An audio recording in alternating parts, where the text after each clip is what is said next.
चलिए बच्चों, अब हम लोग आ गए हैं स्ट्रक्चर ऑफ एटम की वीडियो नंबर 3 पर। वीडियो नंबर 3 शुरू करने से पहले ये जरूरी है कि आप वीडियो नंबर 1 देख लें, क्योंकि वीडियो नंबर 1 में मैंने आपको जेडनेस स्क्रीन के बारे में बताया है जो कि यहाँ पर यूज़ हो रही है। तो ये बात आप जरूर ध्यान रखिएगा कि वीडियो नंबर 1 देख करके आएँ, वरना जेडनेस स्क्रीन के बारे में पता कर लें कि क्यों जेडनेस स्क्रीन पर कोई पार्टिकल टकराता है तो ब्राइट स्पॉट देता है। तो एक बार वीडियो नंबर 1 जरूर देखेंगे, तभी आपको इसके बारे में पता लगेगा। चलिए स्टार्ट करते हैं रदरफोर्ड का एटॉमिक मॉडल। इसको हम अल्फा स्कैटरिंग एक्सपेरिमेंट भी कहते हैं। यहाँ पर मैं आपको बताना चाहता हूँ कि रदरफोर्ड जो है मेटल फॉइल, ये गोल्ड की फॉइल है।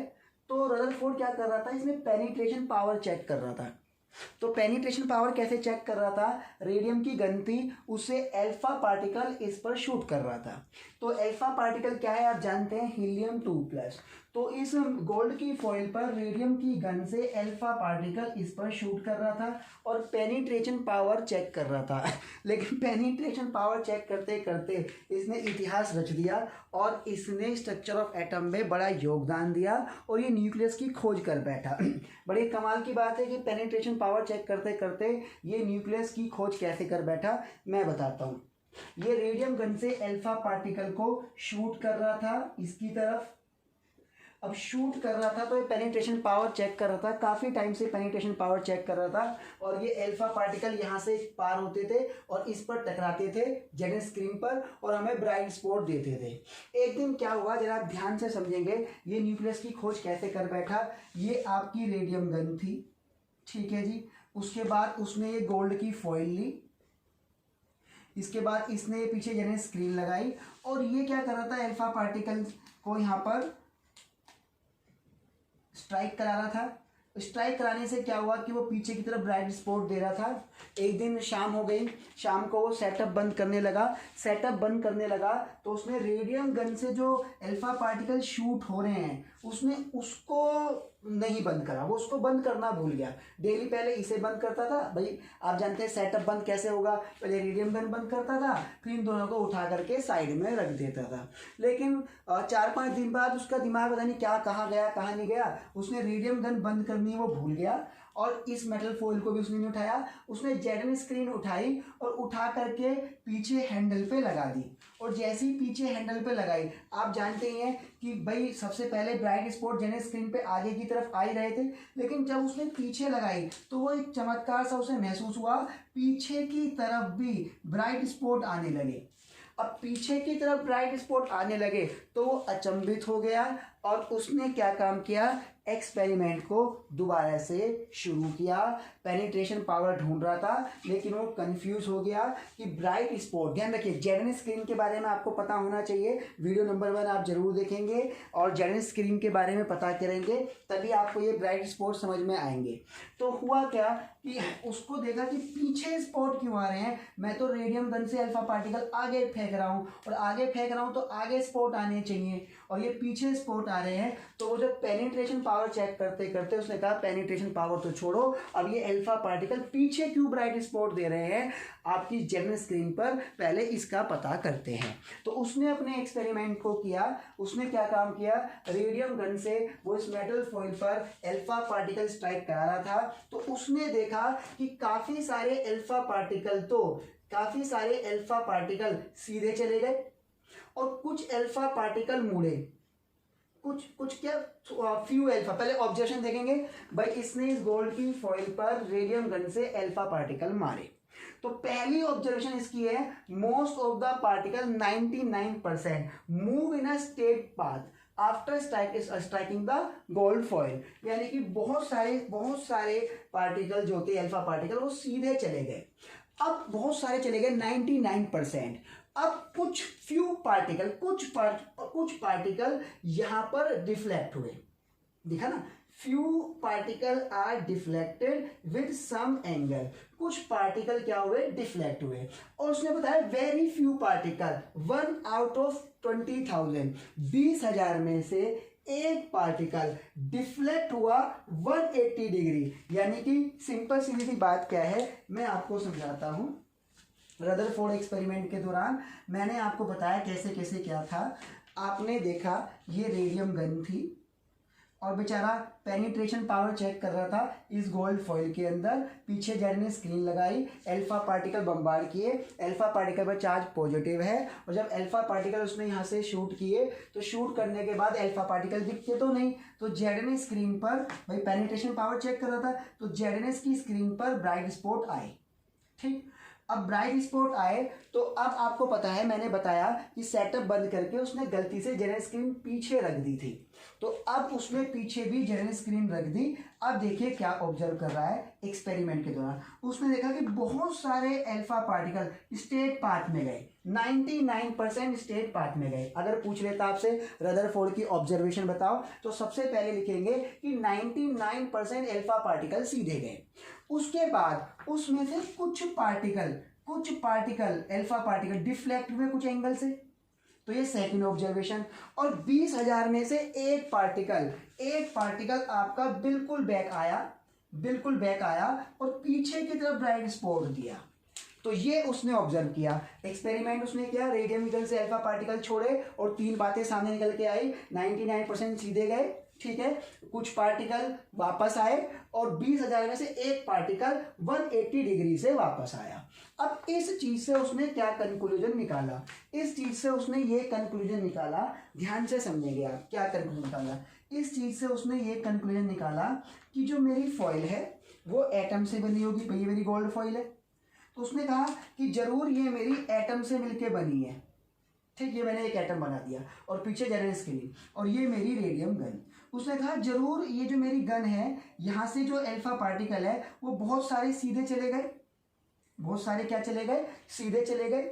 उसके बाद क्या हुआ कि कुछ डिफ्लेक्शन शो करा, कुछ ने डिफ्लेक्शन शो करा, और उसके बाद क्या हुआ कि एक बिल्कुल मेरा 180 डिग्री से गया और वापस आया। तो उसने कहा कि बीच में जरूर पॉजिटिव चार्ज होगा, क्योंकि अल्फा पार्टिकल को रिपल्शन देने वाला तगड़ा रिपल्शन कौन दे सकता है? क्योंकि अल्फा पार्टिकल पे पॉजिटिव चार्ज है, उसे तगड़ा रिपल्शन कौन दे सकता है? उसे तगड़ा रिपल्शन दे सकता है कोई पॉजिटिव चार्ज जो एटम के बीच में है और बहुत ही ज़्यादा पावरफुल है। तो उसने कहा कि most of the particle 99% move in a state path after striking the gold foil. तो गोल्ड फॉइल एटम से बनी है, तो उसने कहा ध्यान देखें, इस लाइन को देखें, इसको देखें, इसको देखें, सीधी गई, ये भी सीधी गई, ये ब्लैक वाली सीधी गई, ये ब्लैक वाली सीधी गई, ये ब्लैक वाली सीधी गई, ये ब्लैक वाली सीधी गई। तो उसने कहा कि अगर 99% रेज बिल्कुल सीधी जा रही है और वो डिफ्लेक्ट नहीं हो रही, तो इसका मतलब एटम का most of the part vacant है। क्योंकि अगर अल्फा पार्टिकल सीधा जा रहा है, कहीं से डिफ्लेक्शन नहीं दे रहा,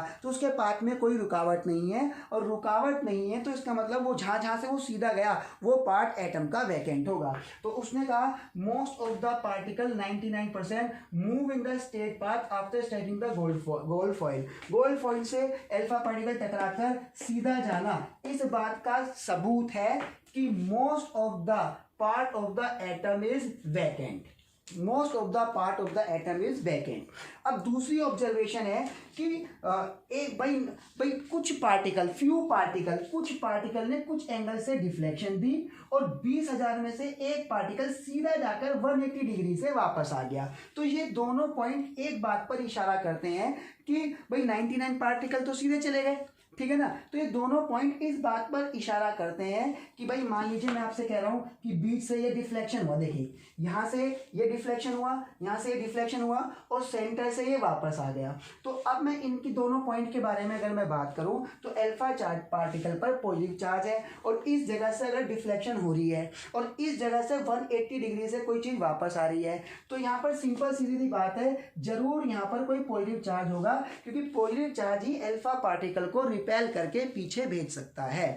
तो यानी कि एक बात देखिए, 99% पार्टिकल तो सीधे गए विदाउट रुकावट के, तो यानी कि इतना ही स्पेस मेरा वैकेंट है। यानी कि अब बहुत ही छोटा सा स्पेस बचा, क्योंकि मोस्ट ऑफ द पार्ट तो वैकेंट आ गया। अब बहुत ही छोटे से स्पेस में कुछ जगह पर डिफ्लेक्शन हुआ और एक जगह पर 180 डिग्री से वापस आ गया। तो उसने कहा जिस जगह से 180 डिग्री से पार्टिकल वापस आया है तो वो एटम का सेंटर है उसे मैं न्यूक्लियस कहूंगा। और वापस आना इस बात का सबूत है कि जरूर एटम के बीच में एक छोटा सा स्फीयर है और वो स्फीयर पॉजिटिव चार्ज का होगा। तो इसने बाकायदा इन छोटे से पार्टिकल की रिफ्लेक्शन से और एक 20,000 में से एक पार्टिकल को वापस आने से ऑब्जर्वेशन क्या निकाली उसे आप ध्यान समझेंगे। क्या निकाले देखिए, the must be some positive charge, यानी कि डिफ्लेक्शन और वापस आने से उसने कहा एटम के बीच में कोई छोटा पॉजिटिव चार्ज है, ठीक है ना। और positive charge sphere is very small and it was name as nucleus. तो आप समझदार हैं, यानी कि इस छोटी सी डिफ्लेक्शन से और एक पार्टिकल के वापस आने से उसने कहा एटम के बीच में कोई छोटा सा स्फीयर है, वो छोटा स्फीयर बहुत ही छोटा है और अल्फा पार्टिकल को रिपल्शन दे करके वापस भेज रहा है। तो इसका मतलब वो पॉजिटिव चार्ज जरूर न्यूक्लियस है। पॉजिटिव चार्ज है और उस पॉजिटिव चार्ज का नाम उसने न्यूक्लियस रख दिया। ठीक है जी, इतनी बात मैंने आपको समझा दी। अब इसके बाद हम लोग आगे बढ़ेंगे रदरफोर्ड मॉडल के अंदर। अब रदरफोर्ड मॉडल के अंदर इसके बाद हम लोग आगे बढ़ेंगे। आगे बढ़ने में क्या है, अब जरा ध्यान समझिए। अब इन्होंने कुछ ऑब्जर्व किया। इन्होंने क्या ऑब्जर्व किया कि बहुत बड़ा पार्ट तो उसका वैकेंट था और इस पार्ट से डिफ्लेक्शन शुरू हो रहा था और इसी पार्ट से वो वापस आ रहा था, यानी कि इस छोटे से पार्ट को उन्होंने न्यूक्लियस कह दिया। बात क्लियर? अच्छा, अब वो एक बात बताना चाह रहे हैं कि अगर एटम की रेडियस 10⁻⁻10 मीटर है, अगर एटम की रेडियस 10⁻⁻10 मीटर है, ठीक है ना, यहाँ से लेके यहाँ तक 10⁻⁻10 मीटर है, तो न्यूक्लियस की जो रेडियस होगी वो 10⁻⁻15 होगी। बाकायदा लिखा भी है, रेडियस ऑफ एटम अगर 10⁻⁻10 है तो न्यूक्लियस 10⁻⁻15 होगी, यानी कि न्यूक्लियस एक तरह से 1,00,000 गुना छोटा है पूरे साइज ऑफ एटम से। इसको आप ऐसे समझ सकते हैं, जैसे आपने फुटबॉल का मैच देखा होगा तो फुटबॉल का ग्राउंड एटम है और फुटबॉल को भी सेंटर पे जाकर रख दो और वो फुटबॉल न्यूक्लियस है। तो पूरा ग्राउंड अगर एटम है और फुटबॉल को अगर मैं सेंटर में रख दूं, पूरा फुटबॉल का ग्राउंड अगर एटम है और फुटबॉल की बॉल को अगर मैं सेंटर में रख दूं तो वो न्यूक्लियस है। तो यहाँ से आप कंपेयर कर सकते हैं एटम और न्यूक्लियस के साइज के बारे में।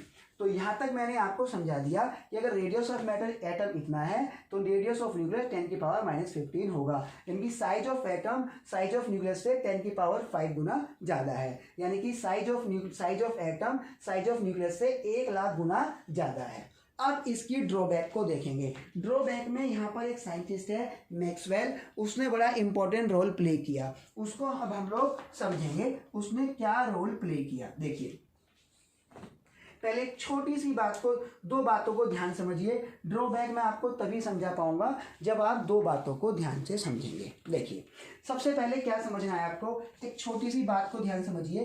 Potential energy inversely proportional to force of attraction directly proportional to distance. ये फॉर्मूला बहुत ही इंपॉर्टेंट फॉर्मूला है और ये टू अपोजिट चार्ज, यानी कि कभी भी एक पॉजिटिव और नेगेटिव के बीच लगेगा। अब ध्यान समझिए, अगर पॉजिटिव और नेगेटिव पास आएंगे तो इनमें डिस्टेंस घटेगा। अगर दोनों पास आएंगे तो डिस्टेंस घटेगा, फोर्स ऑफ अट्रैक्शन बढ़ेगी। अगर एक पॉजिटिव और एक नेगेटिव दोनों पास आएंगे तो इन दोनों में डिस्टेंस घटेगा और फोर्स ऑफ अट्रैक्शन बढ़ेगा। तो अब ध्यान समझिए कि पॉजिटिव और नेगेटिव में अगर डिस्टेंस घटा तो उनमें फोर्स ऑफ अट्रैक्शन बढ़ेगा, एनर्जी। भाई देखिए, अगर दो पॉजिटिव और नेगेटिव में, दो अपोजिट चार्ज में अगर डिस्टेंस बढ़ा तो फोर्स ऑफ अट्रैक्शन क्या होगा, घटेगा, एनर्जी बढ़ेगी। और बढ़ना मतलब होता है एब्जॉर्ब, यानी कि ऐसे समझिए मेरे पास 300 रुपये है, बढ़कर 500 हो गए, तो यानी कि मैंने 200 रुपये एब्जॉर्ब कर लिए। अगर पॉजिटिव और नेगेटिव में डिस्टेंस घटा, भाई दोनों पास पास आएंगे तो डिस्टेंस घटेगा तो फोर्स ऑफ अट्रैक्शन बढ़ेगा, एनर्जी घटेगी। घटना मतलब रिलीज होता है। जैसे मान लीजिए मेरे 500 रुपये है, घटकर 200 बचे, तो यानी कि मैंने 300 रुपये रिलीज कर दिए। अब यहाँ इस बात को ध्यान से आपने समझ लिया कि पॉजिटिव नेगेटिव पास आएंगे तो डिस्टेंस घटेगा, एनर्जी घटेगी, घटना मतलब रिलीज। अच्छा, पॉजिटिव नेगेटिव दूर जाएंगे तो डिस्टेंस बढ़ेगा तो एनर्जी बढ़ेगी, क्योंकि डायरेक्टली रिलेशन है, और बढ़ना मतलब एब्जॉर्ब। पहली बात क्लियर हो गई। अब मैं बताता हूँ रदरफोर्ड ने क्या कहा। रदरफोर्ड ने एक छोटी सी चीज़ बोली, वो चीज़ क्या है मैं आपको समझाता हूँ। रदरफोर्ड ने ये बात बोल दी कि भाई पूरा का पूरा ये गोला क्या है, एटम है, ठीक, पूरा का पूरा गोला मेरा क्या है, एटम है, और ये जो बीच में छोटा सा सेंटर है ये न्यूक्लियस है। तो इसने बोला कि एटम के चारों तरफ इलेक्ट्रॉन मूव करते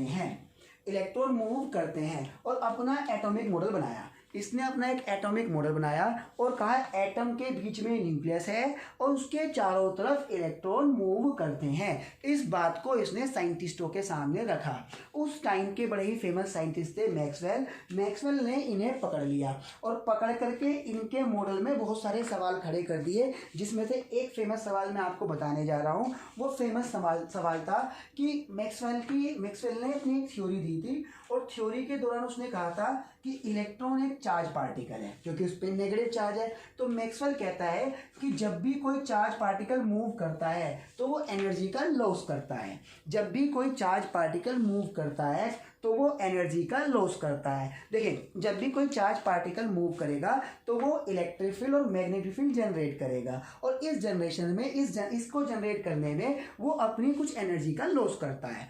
अब जरा ध्यान समझिए, तो मैक्सवेल की थ्योरी क्या है, ध्यान समझेंगे। According to Maxwell electromagnetic theory, every charge moving will loss its energy. Maxwell की थ्योरी कहती है कि अगर कोई भी चार्ज पार्टिकल मूव करेगा तो वो एनर्जी को लॉस करेगा। अब मेरी एक बात को ध्यान से समझेंगे।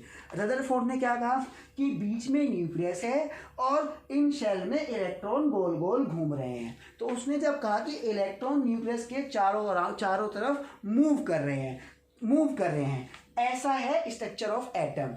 तभी इसको मैक्सवेल ने पकड़ लिया। उसने कहा अरे बाबा क्या कह रहे हो, अगर इलेक्ट्रॉन मूव कर रहा है तो इसका मतलब इलेक्ट्रॉन एक चार्ज पार्टिकल है और चार्ज पार्टिकल मूव करेगा तो एनर्जी का लॉस करेगा। तो तुम बताओ, ये तो एनर्जी का लॉस करेगा, तुमने इसके बारे में तो कुछ कहा ही नहीं। तो रदरफोर्ड ने अपने मॉडल पर कुछ सोच समझ करके अपने मॉडल में चेंज किया और चेंज करके अच्छे भले सही मॉडल को उसने गलत करा। कैसे गलत करा? उसने कहा कि बीच में तो न्यूक्लियस है, ठीक है जी। अब मेरी एक बात को ध्यान से समझिए, चलिए मैं बताता हूं।